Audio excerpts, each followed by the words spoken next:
डायन के बदले की आग महाराष्ट्र राज्य के नांदेड़ ग्राम के निकट रायपुर इलाके में आज भी खून की प्यासी डायनों का बसेरा है। स्थानीय लोगों का मानना है कि यहाँ रात में गुजरने वाले लोगों को डायन पहले तो अपने वश में करती लेती है और बाद में उस इंसान का खून पीकर स्वयं को अमर करती है। वहां माना जाता है कि यह इलाका डायनों का है।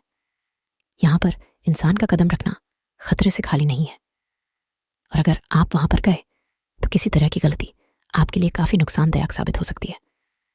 अगर आपको यह यकीन ना हो रहा हो तो आप यहाँ पर किसी भी पेड़ों में कील गाड़ कर खुद ही देख लीजिए, लेकिन आप लोगों का मौत से सामना जरूर हो जाएगा। आप लोगों को भले ही यह अंधविश्वास या अंधश्रद्धा लग रहा हो तो इस भूतिया गांव का यही दस्तूर है। इस भूतिया गांव को अभिशप्त माना जाता है। यहां पर एक दो नहीं बल्कि सारे इलाकों में डायनों का बसेरा जमा हुआ है। नांदेड़ के निकट इस छोटे से गांव में डायनों की अब पूरा राज्य बसा हुआ है। यहां पर ऐसा माना जाता है कि पहले यहां एक डायन रहा करती थी, लेकिन डायन ने गांव की कुछ लड़कियों की आत्मा को अपने वश में करके उनको अपने साथ लगाई। आज वही लड़कियां इन डायनों के साथ मिलकर खुद को अमर रखने की कोशिश करती हैं। यह गांव की वही जगह है जहां वास्तविकता में यहां के पुरुषों को रात में निकलने पर प्रतिबंध है।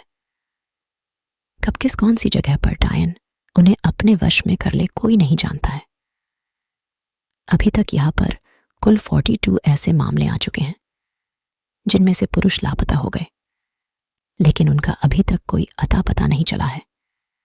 यही माना जाता है कि डायन उन पुरुषों को मार दिया होगा।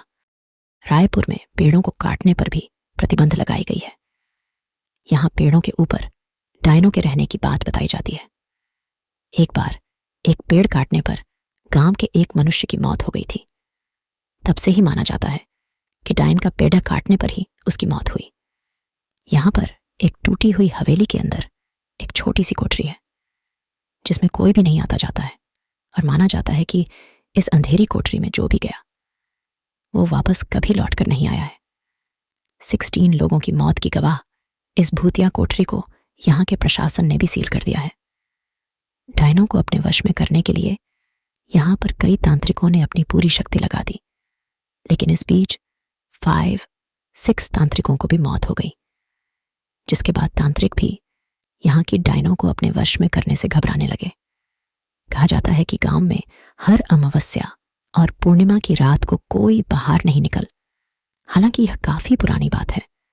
अब लोग अपने घरों को अच्छे से बंद करके घरों में रहते हैं। गांव के कुछ लोगों ने यह अनुभव किया है कि अक्सर रास्ते में चलते वक्त उन्हें अजीबोगरीब आवाजें सुनाई देती हैं, लेकिन पीछे मुड़ने पर कोई नहीं होता। गांव के रंजीत नाम के व्यक्ति ने तो अपनी बाइक पर एक डायन को लिफ्ट तक दी थी। काफी लंबा रास्ता तय करने के बाद उसे एहसास हुआ कि उसके पीछे कोई बैठा हुआ है, पर उसने जब पीछे मुड़ कर देखा तो कोई नहीं था।